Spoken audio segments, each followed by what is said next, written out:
Hi, everybody. Welcome to Doc Talks. I can't believe we're already on episode 18. Today, I'm lucky enough to have a pediatric ophthalmologist with me, Dr. Golareh Fazilat. Hi, Dr. Fazilat. Thank you for being Hi, here. thank you for having me here. I'd like to start with some background about you because this show is really based on finding very well respected and well learned specialists. So let me give a little background and then we'll go into our first topic about amblyopia. Sure. So, Dr. Fazilat is the director of the Children's Eye Center of Orange County and is board certified as an ophthalmologist with an expertise in strabismus and pediatric ocular disorders. She completed her ophthalmology residency at the George Washington University in Washington, D.C. Subsequently, she completed her fellowship in pediatric ophthalmology amongst a selective elite group of residents at the USC Children's Hospital, Los Angeles. Dr. Fazilat was recruited to serve as an assistant professor of clinical ophthalmology at the Vision Center of Children's Hospital, LA, and the University of Southern California Keck School of Medicine. She has spent many years teaching clinical and surgical skills to ophthalmology residents and pediatric ophthalmology fellows. As an expert in her field, Dr. Fazilat is regularly invited to present at national and international conferences. In addition, she volunteers her time and expertise by offering medical and surgical care to patients in developing countries where access to medical care is scarce. She's an active member of multiple medical societies, including the American Association for Pediatric Ophthalmology and Strabismus and the American Academy of Ophthalmology. Her philosophy is to work closely with other ophthalmologists, pediatricians, family physicians, and optometrists to provide the most comprehensive care for each patient. For this, I can attest is true because you're always a phone call or a text away. Her technical skills in ocular surgery, along with her devoted approach to children as a whole, have helped to improve the quality of life of numerous patients with ocular disease. There's Thank you. There's no better summary, and we are all grateful for your early interventions for some of our youngest members of the community, and you saved them years of ocular disease. So we're Thank going to you. start with one very common topic. Is there anything I missed that you want to add about your No, this background is or your perfect. passion? Yeah. Great. And she's here local. You can find the link to her center. Um, can you tell us what's the best way for people to find you? So our website is Children's Eye Center of Orange County, and we are located in Lake Forest, Orange County, um, here to serve our community. So Got that, wrote that in. So we're going to talk about the lazy eye, amblyopia. Why don't you let us know what is this? What can parents do if they notice it? And what are they looking for? And why do they need absolutely. So basically, lazy eye is one of the most common reasons why I see patients in my office. That's when one eye is a little bit stronger and sees better than the other eye. For example, one eye is 20/20, and the left eye, for example, is 20/60. So it's not seeing as well as the right eye. Lazy eye, about 5% of the population actually have lazy eye. So it's very common and it can happen in children. Um, Either the parents notice that the kids are not seeing so well, or they go to a pediatrician's office and they have a failed eye exam where they can not read the chart as clearly. So that's the main reason why we get them. Can you explain what would 2060 mean? People ask that all the time in the office. Sure. So 20/20 means that at 20 feet, a normal eye would be able to see a certain size image. Someone who has 20/60 vision sees the same size image. I cannot see the same size image that a healthy eye can see at 6 feet, 60 feet away. They can see it at 20 feet away. So it's reduced vision compared to the normal eye. Great, thank you. So back to the amblyopia, there are different type of amblyopias that we can talk about. There are refractive amblyopia, and refractive amblyopia means that the kid probably needs glasses. And either there is an asymmetry between the two vision, one eye needs more prescription glasses than the other eye, or both eyes need prescription glasses. And the young brain, what it does, kind of favors the eye that is easier to see and ignore the eye that is not as harder to see. And that develops the lazy eye or amblyopia. For the refractive type of amblyopia, usually we give them prescription glasses, and that's the first step that we do. Sometimes glasses alone will take care of it. However, there are cases that you give them prescription glasses, but you still need to do patch treatment in order to increase the vision in the eye that is a little weaker. There are other type of amblyopia as well. There's a strabismic amblyopia, or basically it's amblyopia where the eyes are either crossed or drifted out. And the eye that is not aligned, the vision can go down on that eye. And they develop lazy eye in that eye. For those type of strabismic amblyopia, we can give them glasses as well as sometimes patching, and sometimes depending on what type of strabismus it is, we may consider doing surgical correction. The last type of amblyopia would be more of a structural amblyopia, meaning that the kid has either cataract or a corneal scar, or they have ptosis that it led into favoring the eye that doesn't have those problems. And the eye that is has the corneal scars or cataract, the vision can go down on that eye. Again, same treatment. Either we do it surgically. If it is a cataract, we remove the cataract, and then we give them glasses. And then if they need to, then we can help them with patching treatment. So, in summary, strabismus means that one eye is overcompensating for an eye that isn't seeing well, and then the brain stops taking the nerve stimuli from the bad eye. Correct? So this is the overarching theme for these three different types. Exactly. So amblyopia or lazy eye is when, yes, one eye overtakes compared to the other eye, and the nerves that develops from the brain to the eye doesn't develop correctly in the weaker eye. So we like to give them whatever they need, be it glasses, patching, to kind of stimulate the brain to use the weaker eye and rebuild those nerves going to the eye. There is a time limit, however, how far we can really treat amblyopia. So it is important to catch the kids early and bring them in and treat them early, because they have better success rate. And there's so much time that you have before age of 9, 10, that you can regain that vision. After that, it becomes a little harder, and the brain is kind of set and the vision is kind of set.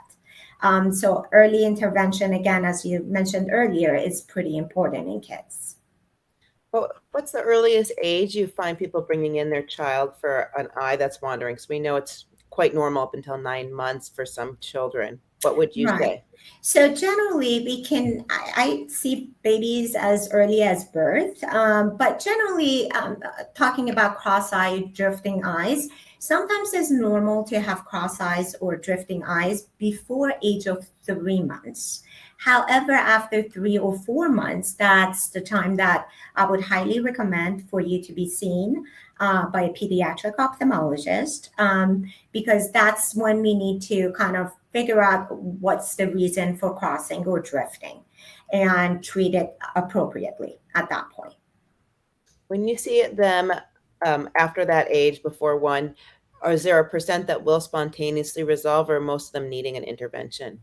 So if before age of 3 to 4 months, they do spontaneously resolve. However, after age of 3 or 4 months, generally we have to monitor and treat. There are different type of strabismus. I know that's our next topic that we were going to talk about, but congenital esotropia or crossed eyes, for example, is something that the baby is born with the crossed eyes. And when they have a crossed eye and they come in to our office a little earlier, the treatment can be done earlier and their success rate is better. So that's why, early intervention, early referral to the pediatric ophthalmologist becomes very important. This is all very common to see. So the question I have for you is, if a baby's cross-eyed has congenital esotropia, are they intermittently cross-eyed, or are we talking about it's majority of the time they're cross-eyed that you want to see a newborn?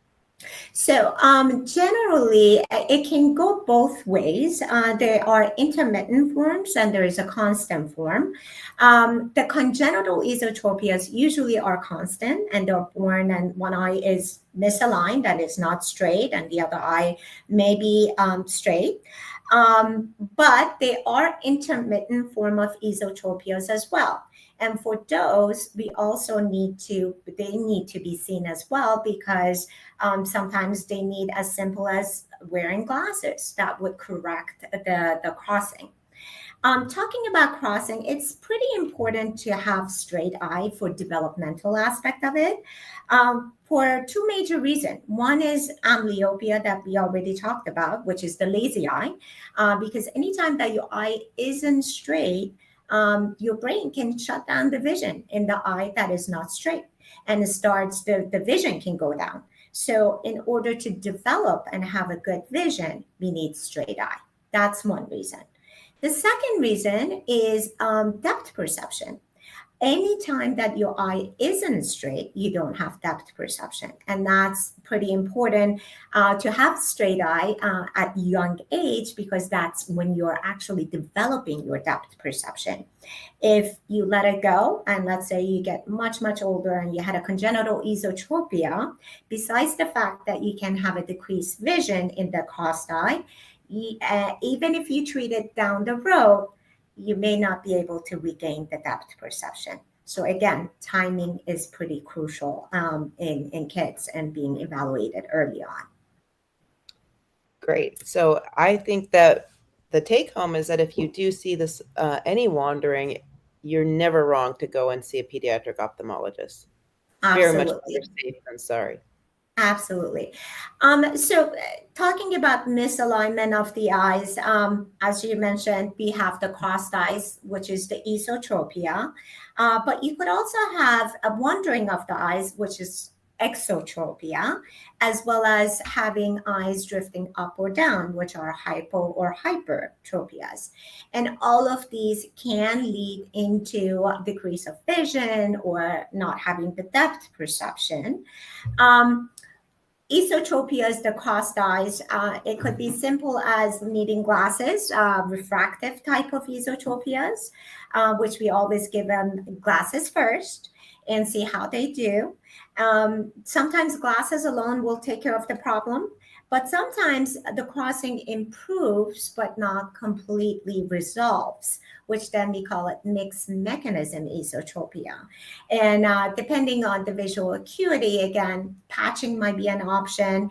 And if it doesn't resolve despite of glasses and patching and medical treatment, then those are the patients that we consider surgical correction for the eyes at that point. Those are two types of esotropias.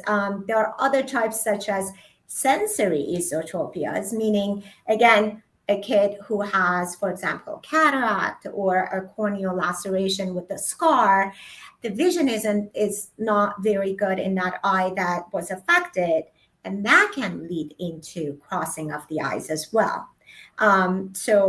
And the last one is also acute type of esotropias, where you can have neurological issues such as sixth nerve palsy that can lead into esotropias.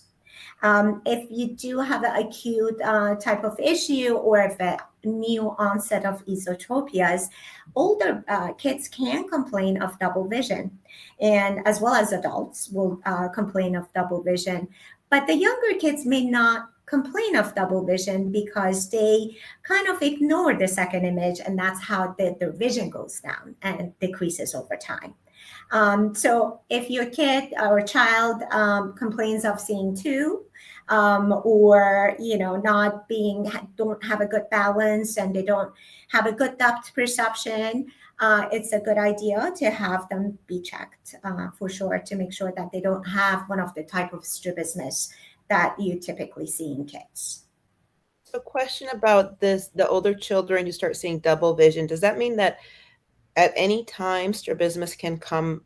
It doesn't have to be something they're born with, but of course, cataracts can come later in life, and then that could be a reason for strabismus for an older child. Yeah, absolutely. So there could be different reasons and different ages. The congenital ones, obviously, it's the ones that you see in the babies. But even at the age of 2, you could see refractive type of esotropias or crossed eyes, and later on, 4, 5, and on, you can see crossed eyes for different reasons. Um, Even cataracts, some of the babies can be born with cataracts, unfortunately, and that can be even a cause of the crossing at at the newborn stage. But you're absolutely right; it can come in all different ages, and some adults may even develop. Crossing of the eyes, being it because of neurological issues, thyroid diseases, general diseases, or even trauma can cause some of these crossing or drifting of the eyes. And then when you have older children with the double vision, are there other symptoms, or is that one of the first things they'll describe? Yeah, that's mainly one of the main reasons or things that they describe, or the parents notice that the eyes are not straight.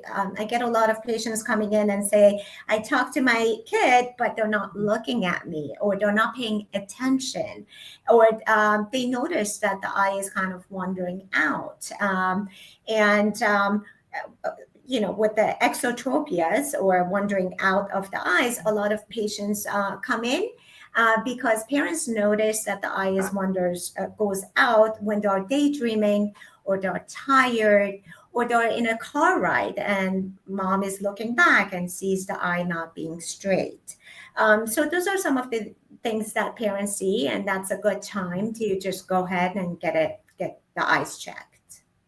I had a young patient who was watching TV like this. Right. Is that the Yeah, strabismus? absolutely. It could be due to strabismus, or it could be just refractive error. Some of the stigmatism or needing glasses basically would cause the kids to do different things, such as turning head or frequent blinking, even. A lot of kids that have intermittent drifting of their eyes or intermittent exotropias, they blink a lot, or when they go in the sunlight, they close one eye. And those are some of the signs that something is up. We need to get it checked out to make sure that it's not any crossed eye, drifting eyes, or because of other reasons. I mean, medical issues in the eye that are doing that. That's very helpful. I have had patients come in with new onset rapid blinking, so Right, I'll right. be checking in with them after this. Yes.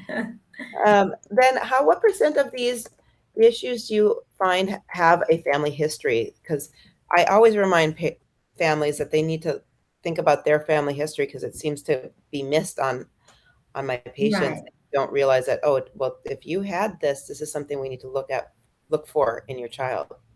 Oh, for sure. So it is common in kids whose parents or family member had some type of strabismus, and it doesn't have to be the exact same type of strabismus. So, for example, if mom had crossed eyes, their child could have drifting or wandering of the eyes.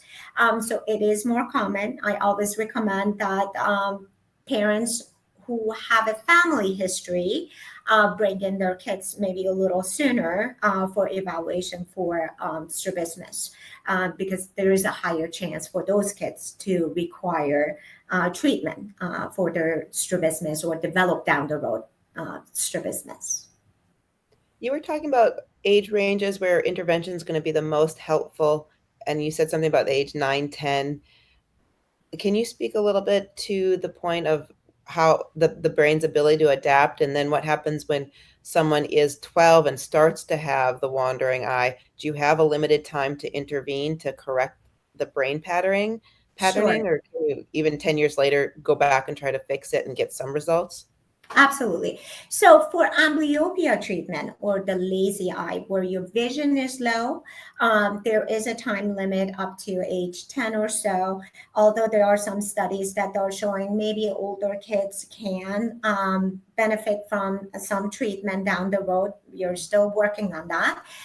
But the best treatment is done when there are the patching treatment or glasses prior to age of 10.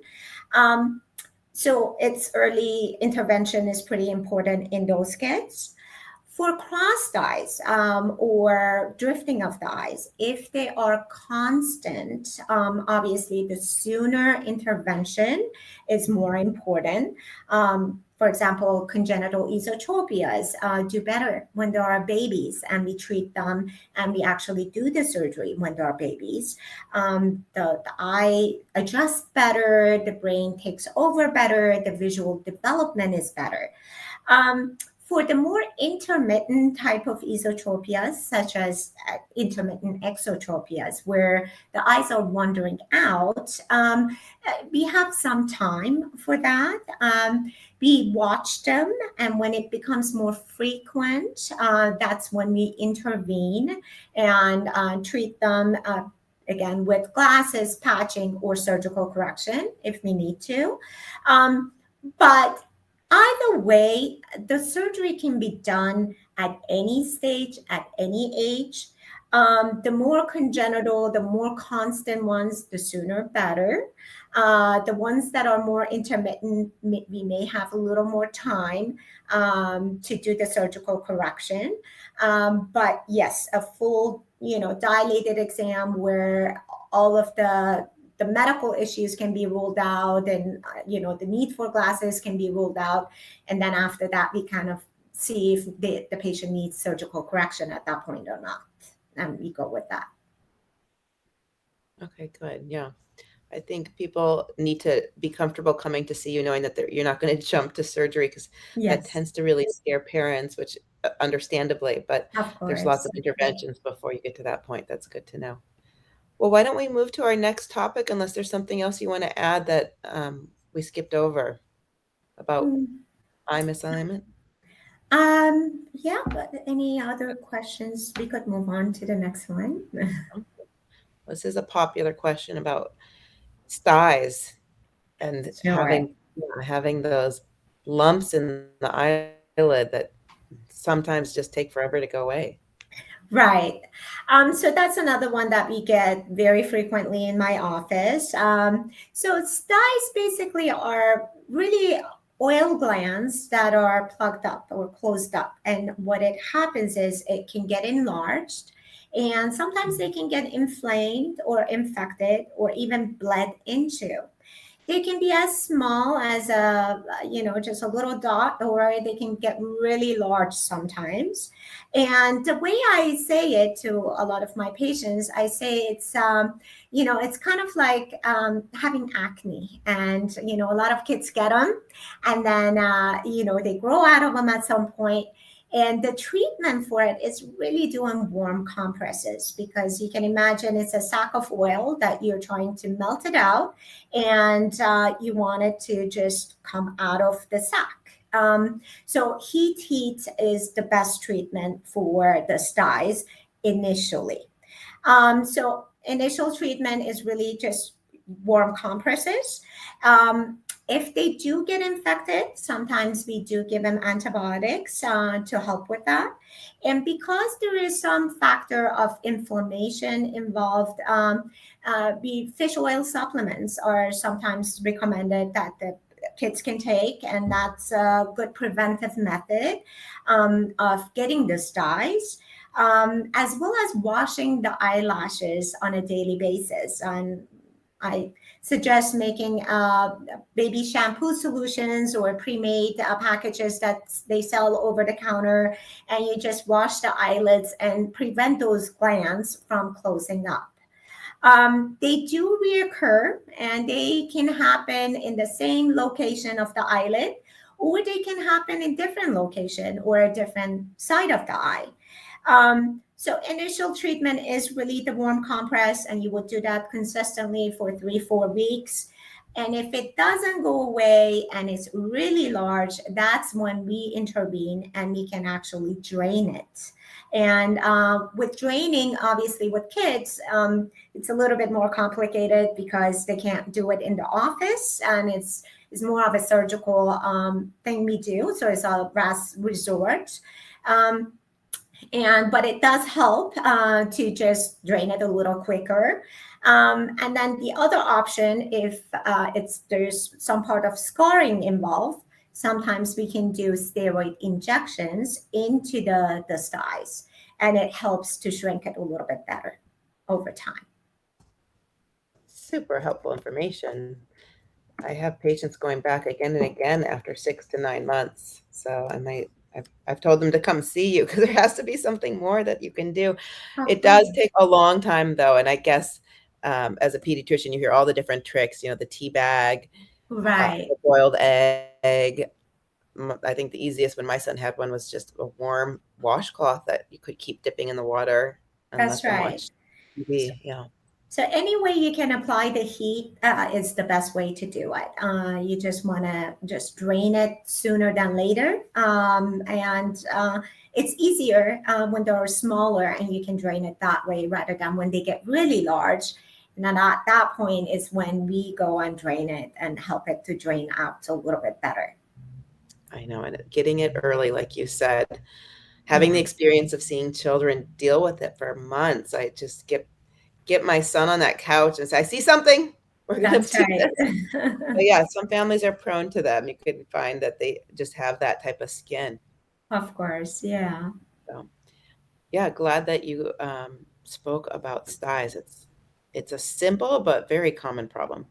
We'll Of go course. to our last topic for our little babies, the blocked tear duct, which Sure. manifests in so many different mild to severe cases. So I'm so glad you wanted to speak about that.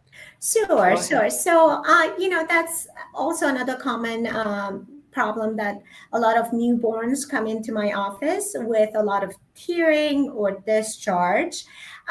Generally, the blood tear duct is when in the pathway of the eyelid going to the nose, in the pathway, some part of it is closed, and typically is the valve on the distal part of the nasolacrimal duct, the valve of Hasner that never opened up after birth.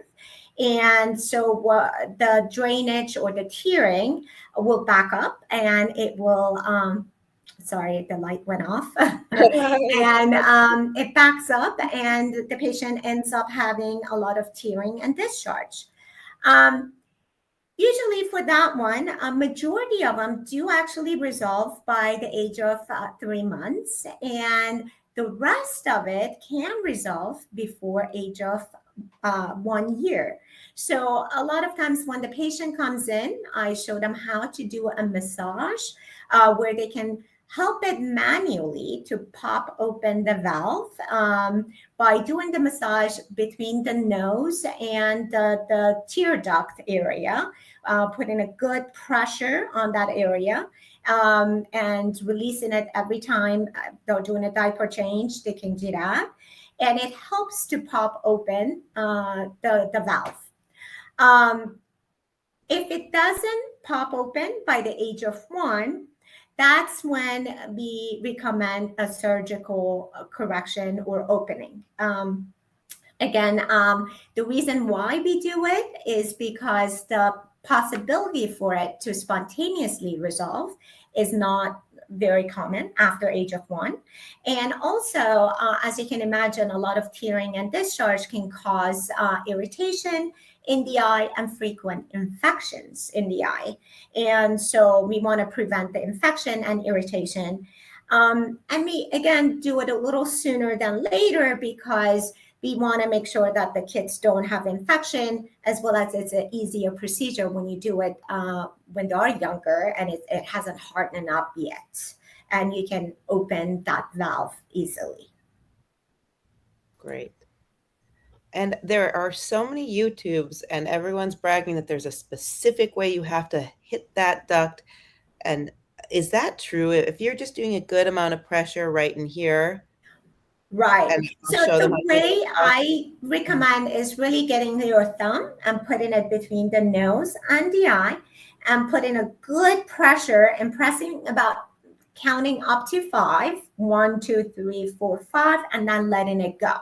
And then if you do that 2 or 3 times, every time that you're doing a diaper change, you put in a good enough of a pressure that that pressure may pop open the valve and help, avoid a surgical correction down the road, hopefully for the baby.